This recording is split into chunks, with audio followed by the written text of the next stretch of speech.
Alrighty, so what I got to talk about today are the types of cameras and why you might not want to crap on one or another. So, I'll give you a little bit of context.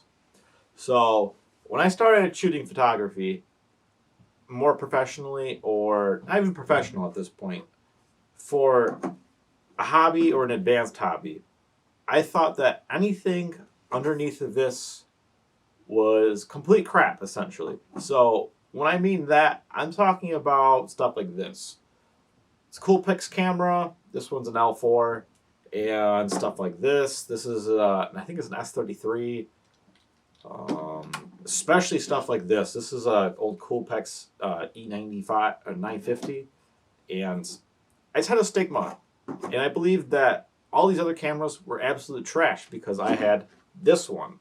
I had an interchangeable lens, and it was 24 megapixels and all that good stuff. I did 1080p video, and I thought it was the best camera you could ever have. And I mean, aside from stepping up to like a D4 or something like that. But looking back at that stuff, I thought it was complete garbage. And I'm here to tell you that that stuff is very much the opposite of trash. It is very much gold. So, a little bit more context. So, I've shot DSLRs for the last probably 7-8 years. I got my D3200 first, and then I went to a D750, broke D750, got another D750, and then I got this 5000. And what's amazing about these cameras is, yes, they have amazing sensors in them, and you can get very large images. 24.3 megapixels is a very large image. Even this one being a 12 is really a very usable size. And I thought, oh, full manual control, you have to have that, or else it's not legit, or you can't do anything with it. It's just garbage.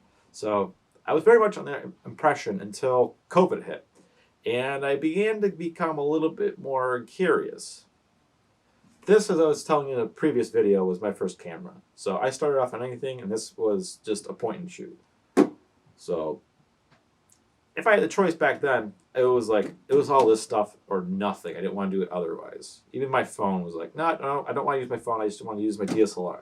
So once COVID hit, I became more interested in cameras. I did a little bit of research, and it's what brought me to this camera right here. One time on Craigslist, I was just searching, and I saw this camera. It was Coolpix, so that was the first turnoff, was Coolpix. It was a 950. So I saw an ad like this, shitty pictures and all that stuff. Nothing interesting about it. And for whatever reason, it just stayed in my mind for like 2-3 years. And I'm like, Coolpix camera. I was playing with my mom's old Coolpix camera at that point. I'm like, I wonder if there's any cool ones. And I remember this one. It was like $20. I think I saw one on Craigslist for. So I'm like, okay, what's the deal with these? Why is somebody trying to sell a Coolpix in like 2018 that's old and crappy, I would assume, because it's a Coolpix? So I did a little bit of research, and well, I found out about the swivel pretty quick because that's a huge selling point for this camera. This one came out in 1999 or 98. 98 is when this one came out. And I found out it actually had very close to full manual control over it. So with a camera like this one specifically, same as this one, same camera, you can actually change your shutter speed, your aperture, and your sensitivity depending on the case or the setting that you're in. So if you put it in, you have aperture priority, practice, shutter priority. So you have all that stuff, and the computer fills in essentially like the third piece of the triangle to correct the exposure. So I bought one, and I'm like, okay. And I got it, and I started playing with it. And what was so cool about it was I like technology myself, and playing with something from a different era, it was kind of nostalgic, and it was also cool because I'm also a perfectionist. I want to see how much I can push my equipment to see what I can get from it. So I started playing with the manual controls, going outside, this and that.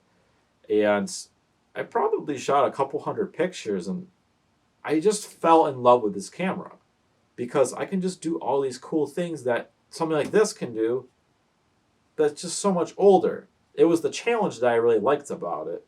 So over the last 2 years of me using a camera like this, I found what these cameras do absolutely amazingly is they really, really, really, really force you to think, and you really have to pay attention to what you're doing, be mindful of how long it's going to take, how quick the camera is going to work.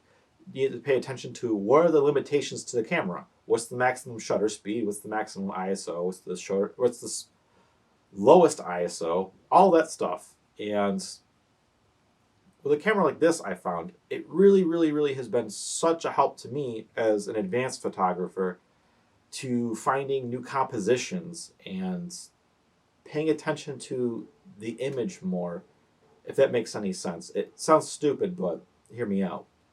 So for me, I get into a rhythm of shooting this and that because I know it works for the most part. Having something like this really forces me to look for new perspectives, different angles, and it forces me to be a bit more creative than I normally would be with a camera like this.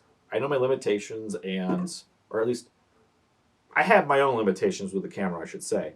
So I stagnate with something like this once in a while. So having something like this, you can fold the screen down like this, go back, you can go down. It's just having that ability, and it's small, compact. I can bring it with me anywhere I want to. I brought it to car shows and all that stuff. And it was an incredible learning tool. If you're about the film experience, but you don't have the budget to get into film, a camera like this is perfect. It's from 1999, as I said. It's old, it's slow, it's laggy, but it's a 2.1 megapixel image, CCD.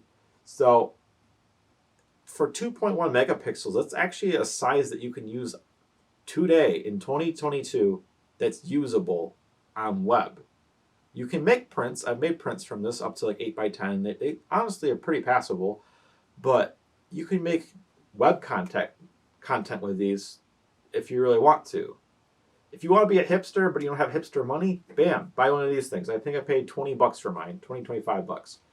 It takes a CF card. I think I started with like an 8 megabyte, and I worked my way up to like a 64 megabyte.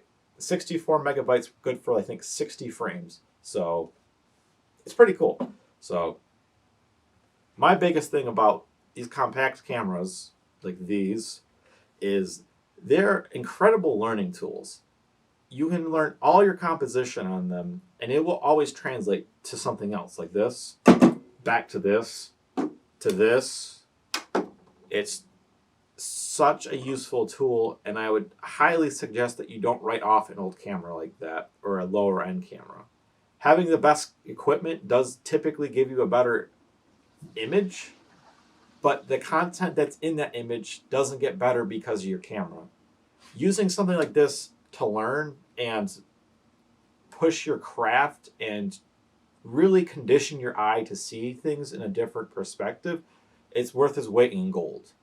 So I'll tell you a little bit about my collection of little cameras here.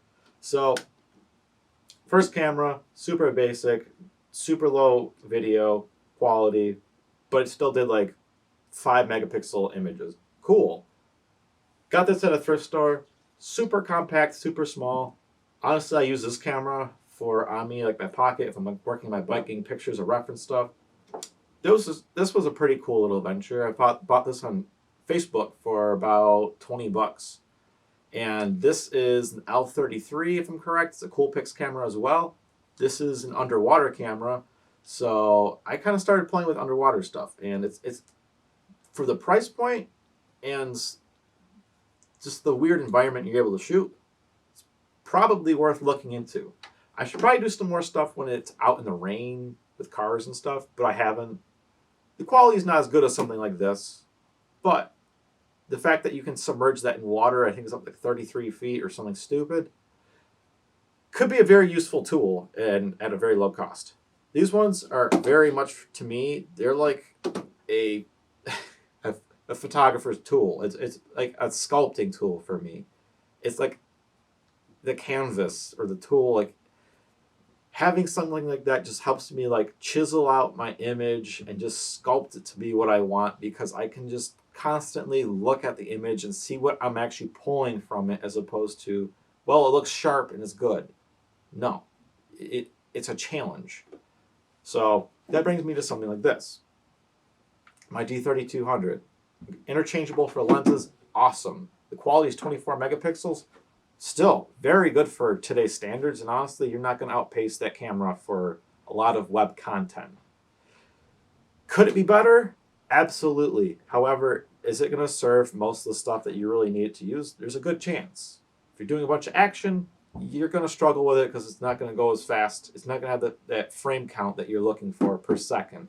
But if you're doing like web content, if you have seamless stuff, if you're trying to sell products, if you're doing basic portrait, actually, not even basic, if you're doing portrait work at all, this will work perfect. Even stills with cars, not a problem. Even this camera right here. You know what I bought this camera for? Subtract the lens, but I bought this camera right here, a D5000 in the year 2021, only about 12 megapixels if I'm correct. I bought this camera as a throwaway camera. And when I say throwaway camera, I mean a camera that I can put in harm's way and not feel nearly as upset as if I have my D750 where that camera is. So, for instance, this one's awesome. I can tether my phone to it and I can see the live view. It's great. And I can also change my settings. I use a Cam Ranger for that. And that's what I use for car-to-car shooting when I'm driving and I'm also photographing at the same time. So, very cool tool. I started with my D750 and I actually killed my D750 doing that because I didn't have redundant mounting. So once my rig gave out at one point, it gave out altogether because it was only 1 point. Live, let learn. It sucked, but you know what? I'll never make that mistake ever again. So I bought this one for like next to nothing. And it gives me a lot of the features I need of that camera at a much cheaper cost. And if I ever did lose the camera, I'd rather lose this camera, like $100, $150 camera, as opposed to an $1,100 camera. That's what I did last time. Not doing it again, as I said. So, super cool camera. And honestly, these two cameras are very close to the same.